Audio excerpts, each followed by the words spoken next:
ମାନ ଆଜି ଥିଲା ବାହୁଡ଼ା ସେଥିପାଇଁ ସକାଳୁ ଉଠିକି ମୁଁ ମୋର ସବୁ କାମ ସାରିକି ଲାଗି ପଡ଼ିଥିଲି ଜଗା ପାଇଁ ଭୋଗ ପ୍ରସ୍ତୁତ କରିବାରେ। ଆଉ 56 ଭୋଗ ଭିତରୁ ଗୋଟେ ଭୋଗ ହେଲା କାକରା।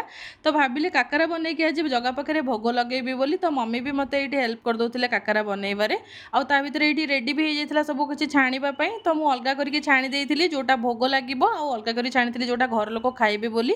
ତା ଭିତରେ ମୋତେ ଲଞ୍ଚ ବି ବନେଇବାର ଥିଲା। ତ ଲଞ୍ଚରେ ଆଜି ବନିଥିଲା ଆମର ଗୋଟା କଲରା ଭଜା। ତାର ପୁର ଏଇଠି ରେଡ଼ି କରୁଥିଲି ଗୋଟେ ସାଇଡ଼୍ରେ, ଆଉ ଗୋଟେ ସାଇଡ଼୍ରେ ଏଇଠି କାକରା ବି ଛାଣୁଥିଲି।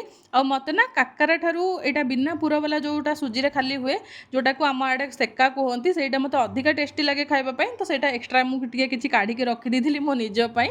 ତ କାକରା ମୋର ଏଇଠି ରେଡ଼ି ହେଇଯାଇଥିଲା। ତା ଭିତରେ ମୋର ଗୋଟା କଲରା ବି ମୁଁ ଭଜା କରିଦେଇଥିଲି।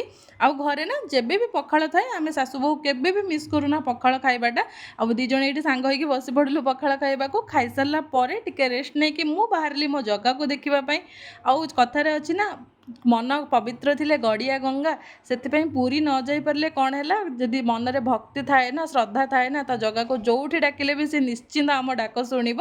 ତ ଏଇଠି ଜଗାକୁ ଦର୍ଶନ କରିସାରିଲା ପରେ ମୁଁ ଚାଲିଲି ଗୁପଚୁପ୍ ଖାଇବା ପାଇଁ। ଆଉ ଗୁପଚୁପ୍ ଖାଇସାରିଲା ପରେ ସୁଖା କେମିତି ଖାଇବିନି ଖାଇସାରିଲା ପରେ ଘରକୁ ଫେରିଥିଲି। ଭିଡ଼ିଓଟି ଆଜି ଏଇଠି ଏଣ୍ଡ କରୁଛି। ଯଦି ଭଲ ଲାଗିଥାଏ ତାହେଲେ ଚ୍ୟାନେଲକୁ ନିହାତି ସବସ୍କ୍ରାଇବ୍ କରିବେ। ଦେଖା ହେବ ପୁଣି ଗୋଟେ ନେକ୍ସଟ ବ୍ଲଗ୍ରେ। ଜୟ ଜଗନ୍ନାଥ।